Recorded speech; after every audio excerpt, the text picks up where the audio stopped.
नमस्कार, आपका स्वागत है। आज हम आपको सुनाने जा रहे हैं दीपावली की कथा। तो चलिए कथा शुरू करते हैं। एक समय मुनियों ने संत कुमार जी से पूछा, हे महात्मन, अब आप माँ लक्ष्मी पूजन का कारण बताइए तथा साथ में अन्य देवताओं के पूजे जाने का भी कारण बताइए। मुनियों की यह बात सुनकर श्री संत कुमार जी बोले, हे मुनियों, आप लोगों ने जो प्रश्न किया है उसे ध्यानपूर्वक सुनो। यही प्रश्न धर्मराज युधिष्ठिर ने भगवान श्री कृष्ण से किया था। तब भगवान ने कहा, हे धर्मराज सुनो, दैत्यराज बलि के राज्य में सारी प्रजा सुखी थी, किसी को कोई कष्ट नहीं था, सब लोग नियमानुसार रहते थे, यज्ञ आदि कर्म करते थे। एक बार बलि ने 100 अश्वमेध यज्ञ करने की प्रतिज्ञा की, अतः उसने 99 अश्वमेध यज्ञ कर लिए।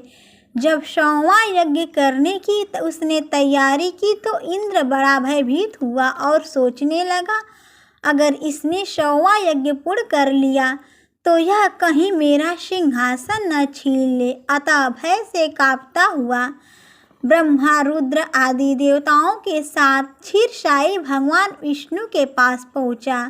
वहां सब देवता अनेक मंत्रों से भगवान की स्तुति करने लगे। तब भगवान प्रकट होकर बोले, हे इंद्रादि देवताओं, आप लोग इतने दुखी क्यों हैं? तब देवराज इंद्र ने बलि के यज्ञ का सारा हाल कह सुनाया। यह सुनकर भगवान बोले, हे इंद्र, तुम सब देवता अपने अपने घर को जाओ, मैं तुम्हारे भय को खत्म कर दूंगा। तब भगवान पुनः वामन का अवतार धारण कर राजा बलि के पास गए, जहाँ वह अंतिम यज्ञ कर रहा था। बलि से सत्कार किए जाने पर भगवान ने 3 पग पृथ्वी का दान मांगा। बलि ने दान संकल्प कर दिया। भगवान ने एक पग में सारी पृथ्वी तथा दूसरे में अंतरिक्ष नाप लिया और तीसरा उसके सिर पर रखा। तब भगवान बलि राजा पर प्रसन्न हो गए और वर मांगने को कहा। बलि राजा ने कहा, हे भगवान, कार्तिक के कृष्ण पक्ष कार्तिक वदी की त्रयोदशी, चतुर्दशी और अमावस्या के दिन पृथ्वी पर मेरा राज्य रहे। संपूर्ण प्रजा खूब दीपदान आदि कर लक्ष्मी जी का आवाहन पूजन करे और लक्ष्मी माता उनके घर में सदैव विराजमान रहे, और जो श्रद्धा अनुसार पूजन न करे उन पर लक्ष्मी माता कुपित हो और दरिद्रता होने का श्राप दे। भगवान वामन ने बलि राजा को तथा अस्तु कहकर अंतर ध्यान हो गए। इस प्रकार भगवान ने सब देवताओं को भय से मुक्त कर अभय दान दिया। भगवान बोले, हे राजन, मैं तुमको एक कथा और सुनाता हूँ, ध्यान पूर्वक सुनो।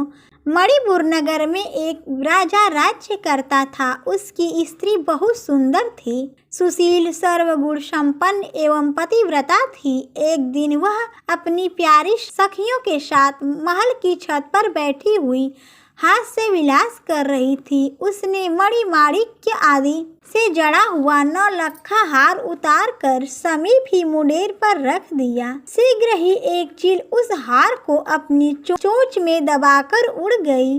रानी यह देखकर बहुत ही उदास हुई और सारा हाल राजा से कह सुनाया। राजा चील पर बड़ा कुपित हुआ, पर करता क्या? रानी को समझाते हुए बोला, प्रिय, मैं तुम्हारा हार जहाँ भी चील डालेगी वहाँ से मंगवा दूंगा, चिंता न करो। यह कहकर राजा सभा में गया और अपने सैनिकों को बुलाकर कहा कि तुम लोग मेरे राज्य में पिठोरा पिटवा कर कहो कि जो कोई रानी का 9 लखा हार लाकर देगा, राजा उसको मुँह मांगा इनाम देगा। यह सुनकर एक बुढ़िया राजा के पास पहुंची और वह हार दे दिया।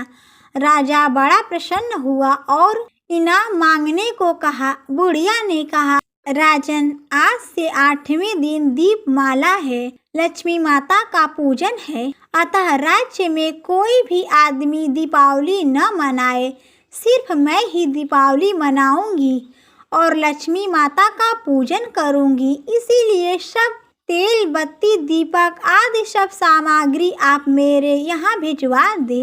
यह सुन राजा आश्चर्यचकित हो बोला, ऐसा करने से तुझे क्या लाभ होगा?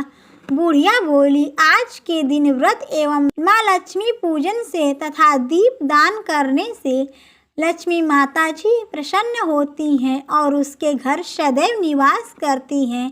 राजा ने कहा, यह मैं भी करूँगा। बुढ़िया बोली, पहले मैं करूँगी, बाद में तुम करना। ऐसा करने पर राजा और बुढ़िया के घर अतुल संपत्ति, धन दौलत, हाथी घोड़े आदि हो गए। अतः हे धर्मराज, यह दीपावली का व्रत पूजन तुम भी करो, जिससे खोई हुई राज्यश्री तथा पुत्र पौत्र आदि तुमको पुनः प्राप्त हो। हे लक्ष्मी माता, जिस प्रकार आपने राजा और बूढ़ी माता को धन दौलत दिया, उसी प्रकार सभी को देना और सभी का कल्याण करना। प्रेम से बोलो, माँ लक्ष्मी की जय।